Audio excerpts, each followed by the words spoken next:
Okay, so I just watched a video from Tucker Carlson where he and some crazy Bible person are debating various things, and they come around to the subject of World War One and what started World War One and how it was probably demons and all sorts of crazy shit. But Tucker Carlson says pretty much point blank that he keeps asking people how and why World War One started, and no one can give him a real answer. They always just say Archduke Franz Ferdinand got shot, and he's like, well, what does that have to do with anything? Like, why does that cause all of Christian Europe to commit civilizational suicide? Okay, like, I don't know who you asked about that, but like, this is pretty well understood. So, for anyone who doesn't know how World War One started, this is actually one of my favorite subjects. I could probably teach a fucking class on this shit. Um, the question here is, why does Serbia, or even really not Serbia proper, but just a few Serbian terrorists killing the Archduke of Austria-Hungary, cause England, France, Germany, Russia, Austria-Hungary, Serbia, Italy, and a few other countries all to go to war all at the same time and just grudge match it out in trench warfare until everybody's dead? Well, there's like a few factors going on here. Like, some of that is the technological shit that was available at the time that kind of no one fully understood yet, but that's not the cause of it. Like, the to understand the cause of it, you have to understand the situation in Europe that Archduke Franz Ferdinand was killed in, basically. So, the area of the Balkans. There's several things we need to talk about before we even get to, hey, this is kind of the shit that caused the war. But the area of the Balkans had been ripped up and fought over between the forces of Europe, which were um, kind of the people before the Austro-Hungarians, if that makes any sense, and the Russians. They'd kind of fought the Ottomans off of Europe in some crusade type shit. And now this area was finally liberated from Muslim rule or whatever, and they all pretty much wanted to be their own countries. And they were all Slavic, and as such, they were kind of allied nations to Russia. And Austria-Hungary in that area of the world, and Germany further to the north, were Russia's enemies, basically. So the enemies of Russia and Serbia are naturally the Austro-Hungarians. Meanwhile, the Austro-Hungarians want to control and have influence over all of this old land in the Balkans. And as such, I believe they had actually conquered Serbia at one point, but it was like a part of the empire that kept threatening to break away, kind of a thing. And Archduke Franz Ferdinand was second in line to the throne of Austria-Hungary. And he had married a woman that nobody liked. She was like a commoner or some shit.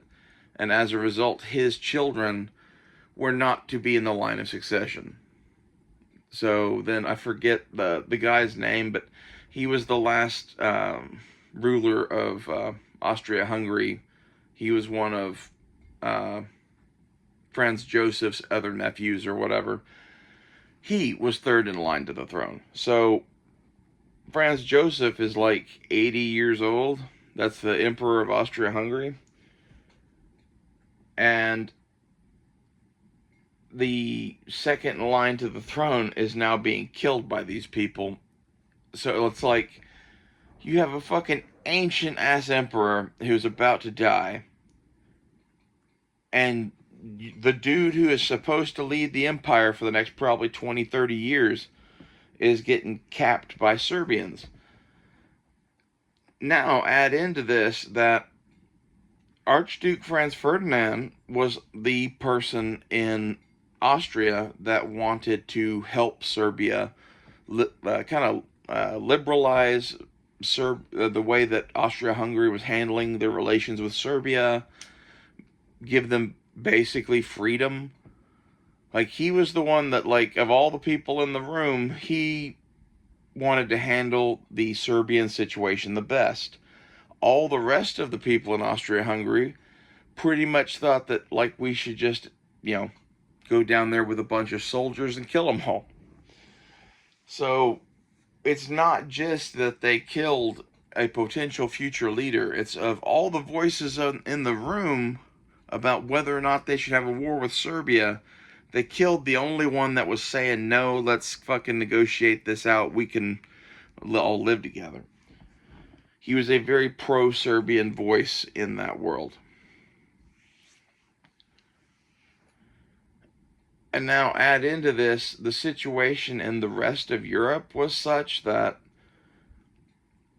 Germany had an alliance with Austria-Hungary. And Germany had been worried about a war with Russia and France for like ever. Basically, all those countries just go to war from time to time and had for hundreds of years. So to think that there's another war coming, like, who thinks that way? Fucking Europeans think that way because there's a fucking war between all of these countries every fucking 30, 40, every 30, 40 years or so. So Germany thinks that its primary threat is Russia and France because those two are aligned, and anything that causes Germany to go to war it's going to be with France and Russia, and it's going to be a war on two fronts, and they don't think they can win that. And as a result of this, they have a plan that basically is like, hey, it's going to take Russia a month to 3 months just to even mobilize its forces and get to a point where it could threaten us. So let's go knock France out of the war early, dedicate all of our troops into a mass attack through Belgium to try to get Paris. And this is called the Schlieffen Plan. And this Schlieffen Plan is essentially what Adolf Hitler does at the start of World War II that gets him all of France. So, it didn't work in World War I, but it was a good plan, I guess, because it worked in World War II. I think maybe they were missing key technological elements to make it succeed in World War I, whereas in World War II they had, armored columns and tanks and shit and mechanized infantry. Kind of changes things. Always kind of made me think of the movie The Ghost in the Darkness, where Val Kilmer builds some crazy contraption in a fucking box and cage and shit to catch lions. And then the professional hunter Remington shows up and he's like, I saw your trap. I did that once. It's a good idea. He's like, did it work? Oh no, it failed miserably, but it's still a good idea. Like, that is Hitler at the start of World War II. He's the dude building yet a third crazy box contraption to catch lions after the first two failed. It's just kind of a miracle that worked. Anyway, the key important detail of this, the reason I'm talking about Germany invading France through Belgium, is because I believe it was after the Franco-Prussian War. Belgium was formed out of a bunch of independent territories that did not want to be a part of Germany or France, and their neutrality was guaranteed by the British. So if you went to war with Belgium, you were going to war with England. And when the Kaiser's forces went to go through Belgium, they just asked for free transit. Like, hey, we don't really want to fight you. We're going to France. Let us go to France. Belgians said, fuck you. And so the Germans conquered and kind of raped and pillaged all of Belgium.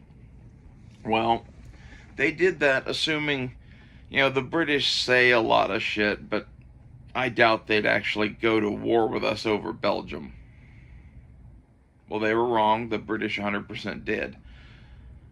Uh, and this created the quagmire that was World War I.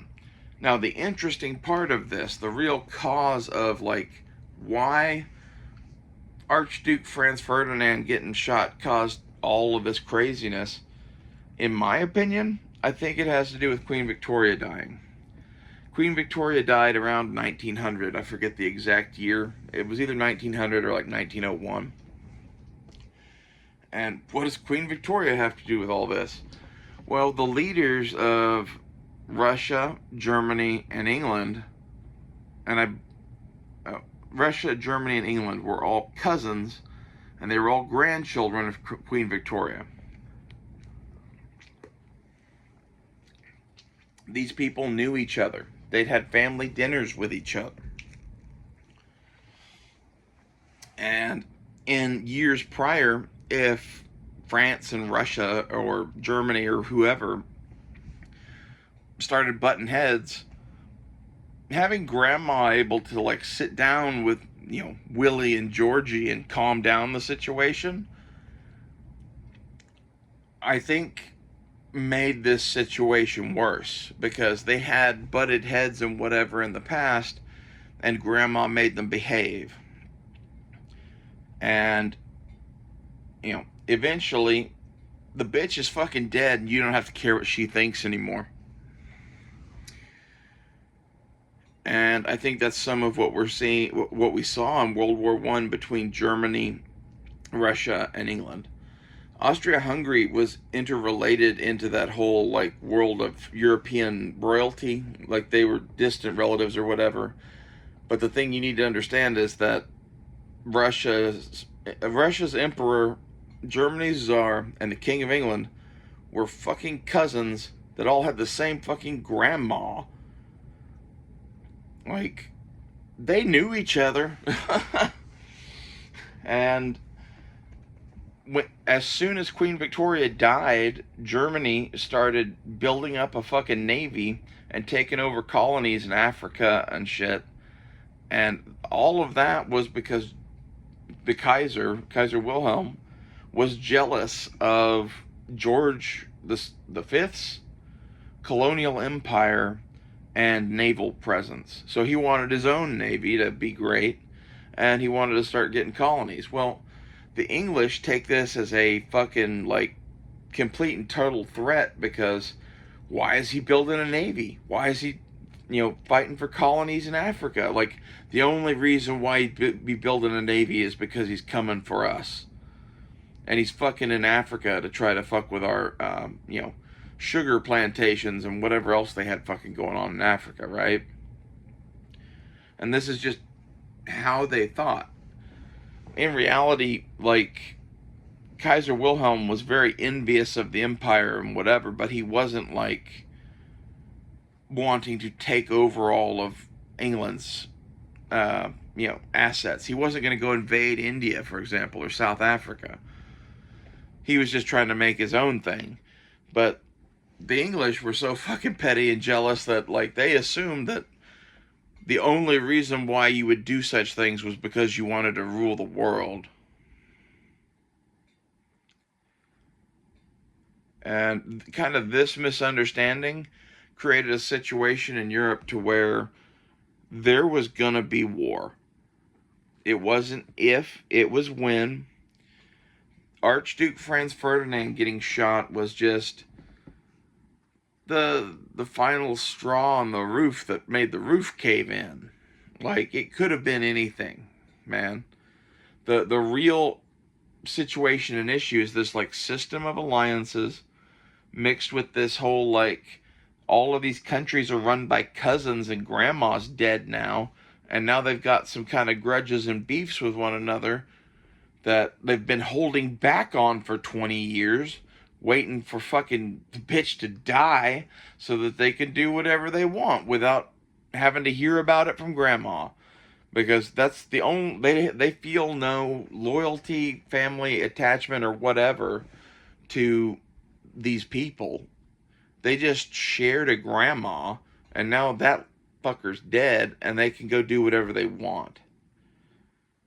And there's a healthy dollop of that scooped onto this fucking bowl of shit that is World War One. And if you listen to fucking Tucker Carlson and his friend, like, it's like, the demons were working through the Kaiser, and yeah, there were ghost babies, and they caused the World War One. It was all those abortions. Like, I don't know. They say some crazy ass fucking shit. In my opinion, was World War One caused by demons? No. But at the same time, I think it's pretty clear that, like, there's some evil in the hearts of every man, and that shit was coming out to play in the lives of these European upper crust nobility that ran these fucking countries. Everything from, Germany being envious of England, England being so afraid of losing its power that it sees even its own cousin as a threat. And then you have Austria-Hungary wanting to, like, rule and subjugate Serbia, and Russia, and honestly, in all of this, is kind of the good guy. Like, their goal was, hey, we're going to save this little country from this empire. That's kind of admirable. Like, France's motivation in this was, well, Germany's getting in on it, and we want to fucking fight Germany again because of what happened in the Franco-Prussian War.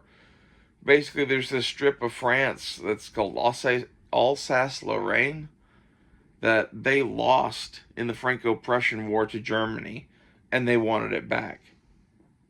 And that was the entire reason why France was doing anything in World War One.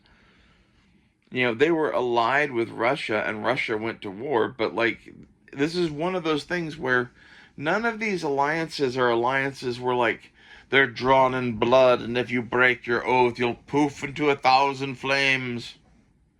Like, they're fucking basic bitch agreements that people break every goddamn day. And they were treating them as though, the scrolls say you must go to war. I can't explain that. I think there's some evil there, and there's some, we wanted to fight anyway. And if you wanted to term that as, like, that's the devil working in the world, well, man, I think that's just the way the world is. Like, I think it's very convenient to blame everything good on God and everything bad on the devil. I think our universe is more like, imagine God as a clockmaker. He built the clock. He can't reach, 3 feet into the clock behind some gears and alter something one way or the other and then pull his hand out. That would break the whole clock. That's kind of how I view the universe. Like, there is good, there is bad. I don't believe that God or the devil is fucking really responsible at the end of the day for most of the shit that happens in the world. Like, could there be something where you're like, well, that's clearly God? I think it's the clock thing. I don't think that God is capable of coming into this world and doing shit like that. Could be wrong. Who knows? But when you blame everything evil on demons and everything good on God, it becomes this, like, self-fulfilling thing to me. Like, I'm not saying that that's not necessarily, could everything good be from God and everything bad be from demons? Sure, why not? But I find it unlikely. I think it's much more likely that humans are flawed, and there is some good and some evil and some like jealousy and petty shit that comes out looking eviler than it is, because it leads you down a road of, well, I have to do this, and then I have to do this, and I have to do this. And when some of those things that this jealousy and shit forces you to have to do are like murdering people, that's some evil shit. I don't know where that comes from. I think we could have a giant debate on that and we'd never find the answer to it. But like, this is some of the shit that caused World War One. And the fact that it was really some inter-family shit is even more highly disturbing. But it deeply concerns me when you have historians on that don't know dick about dick, like Daryl Cooper, and then at the same time you make statements that are like, nobody knows how or why World War One started. I'm higher than balls right now, and I just did 20 minutes over why. Like, you could disagree with some of it. My suppositions about, the interfamiliar nature of fucking Russia, Germany, and England, you could debate as to what effect that had or whatever, but it is the part about them being interrelated, that is fact. The fact that Kaiser Wilhelm, what's his name, Tsar Nicholas II, and King George V all like grew up playing together at social gatherings at Queen Vicky's house. Like, did they see each other every day? No, but these were like the cousins that you see at Thanksgiving and Christmas and shit. I don't know. It seems to have bearing on why that war got as ugly as it got. And I really think that situation was such a powder keg between especially England and Germany that war was coming. Like, if England hadn't jumped into it because of Belgium, there was some sort of war coming between Germany and England at the end of it, no matter what.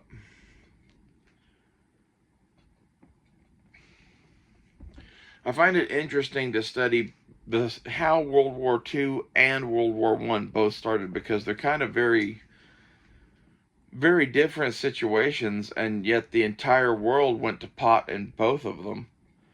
The entire world order changed during and after World War I, so much so to the point that all of the shit that caused World War II to start was like, oh, science fiction, or that wasn't real before World War One. You know what I mean? Like, no one could have predicted the start of World War II before World War One, because the political map in Europe was just completely fucking different. It's like, you're watching Game of Thrones to try to predict what happens in Lord of the Rings. It's that different. It's a completely different movie. And this is some of the shit that Tucker's talking about, in that they committed civilizational suicide. Is basically, after World War One, the world was never the same again. And some of that had to do with the technology of the day that they were fighting with or whatever, but I think most of it had to do with the level of commitment to the fight that these people had. In past European conflicts, if they reached a stalemate, they'd negotiate, they'd go home. They didn't have enough food and ammo to fight forever. Well, industrialization changed that, and then you had this, like, interfamiliar hate mixed with whatever the evil is driving men to do bad things. The demons have got the Kaiser, and they're dragging him off to Germany.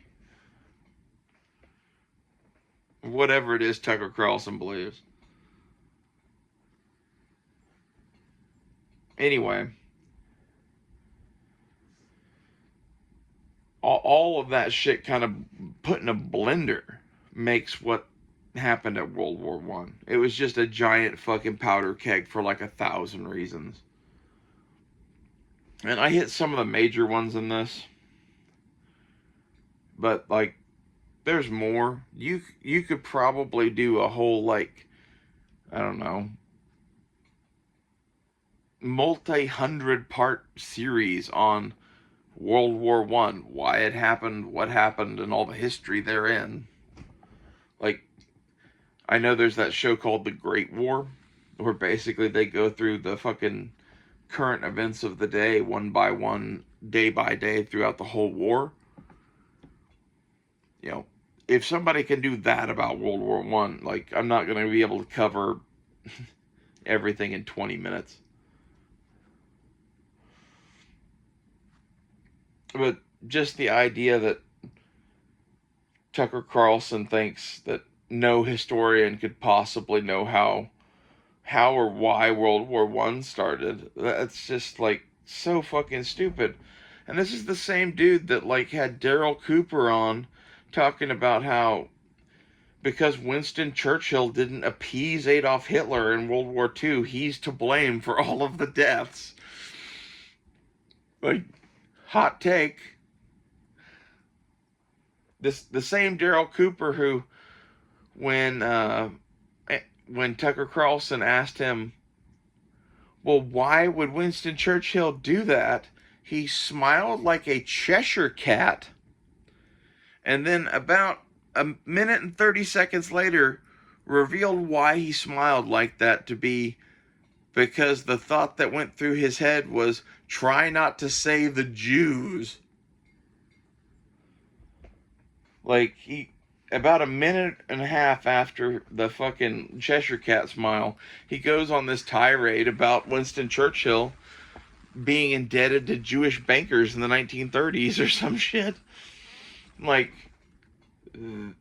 that is probably some sort of truth mixed with Nazi propaganda. Like, did he borrow money from bankers? That part's probably true. All the rest of that shit, you know. So, I don't know, Tucker Carlson. Maybe if you had better historical sources than people like Daryl Cooper, you would know why World War One started. The more interesting thing to me that happened near the start of World War One was the fucking Christmas truce, where basically a bunch of fucking English and French troops and German troops just stopped fighting for a couple of days around Christmas and fucking started playing in the no man's land.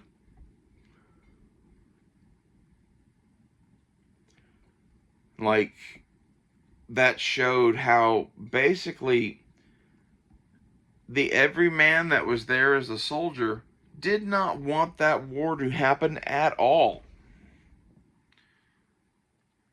Like, they fucking sang Christmas carols and played soccer together in a minefield or some shit. There's no ill will there, and they'd already been fighting for months at that point. So, you know, in reality, why did World War One start? Why did it continue? Why did it happen? It's because the leadership class of Europe was this fucking hoity-toity, cousin marrying, cousin fucking, incest baby having royal bullshit. They were the ones committed to the fight. They were the ones who had to order their fucking military officers to threaten to shoot anyone that didn't fight the next day after the Christmas truce. They very easily could have ended most of that war with that Christmas truce. Everybody could have just gone home.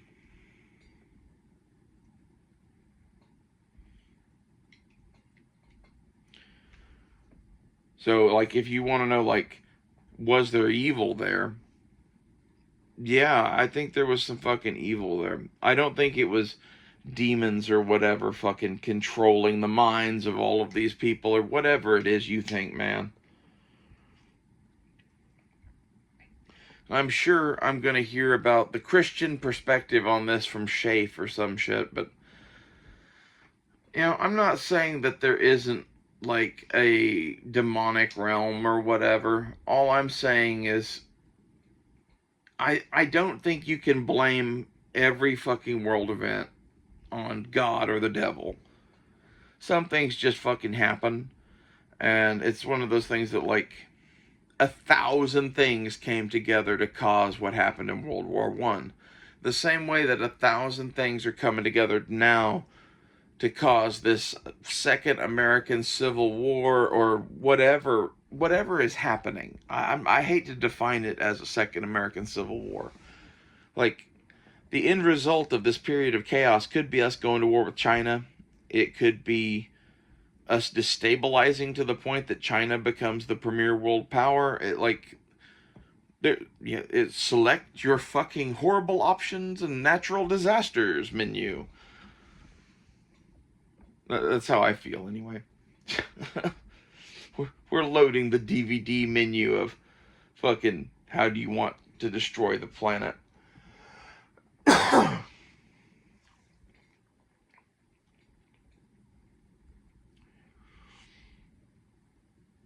Anyway,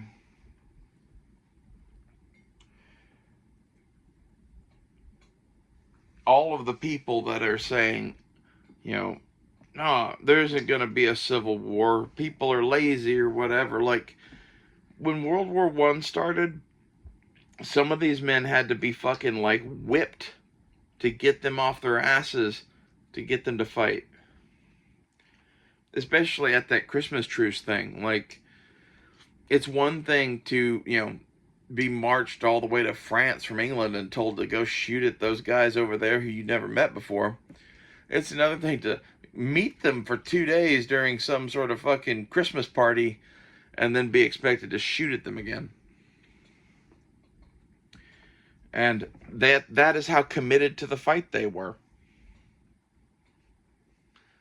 I put it to you that had this been past conflicts or whatever, they wouldn't have been that committed to their fucking hatred and shit. And even if they were, they would have had somebody like Queen Victoria stepping in and being like, now, boys, you need to stop throwing rocks at each other and come in and eat Thanksgiving dinner. Because that's basically what the whole fucking war was, man. It was civilizations being used to play children's war games. And I think in reality this led to the death of the old system, because it inherently showed the weaknesses and faults of this Christian Europe, as you describe it, which is in reality just fucking a bunch of monarchs that, either you get good ones or you get bad ones, and if you get bad ones at the same time as everybody else, and they all decide to all have a war all at the same time, well, that does effectively end your Christian civilization now, don't it? Well, there's your problem,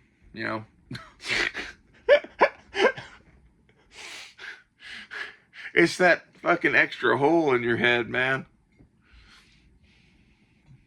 Yep. That's where the bullet went in.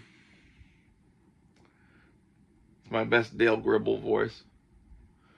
Because, the Megalo Mart is abducting people to sell on the black market, organ transplants, and, a kidney's worth $35,000. I'm thinking about selling one of mine. I feel like conspiracy Dale Gribble anytime I talk about World War One, because, like, my take on it is slightly different than most people's, in that most people have no fucking idea that, like, any of this family bullshit was going on, or how bad it really was, that there were multiple chances to have peace, up to and including the Kaiser and Tsar Nicholas II exchanging fucking letters right up until the day that their troops, like, came into contact with each other.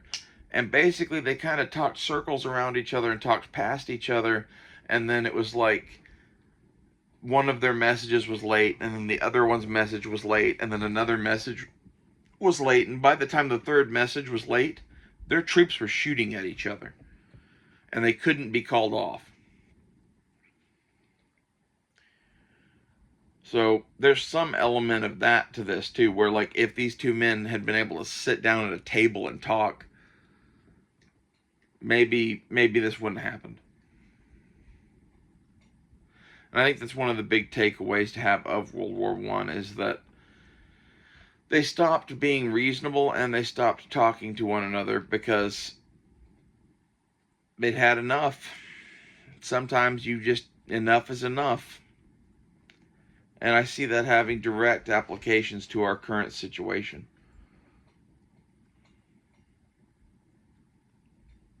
So, anyway, this is the history lesson for Tucker Carlson and anyone else who cared to listen. So, tell me what you think.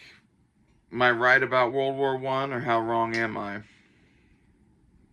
Talk to you guys later.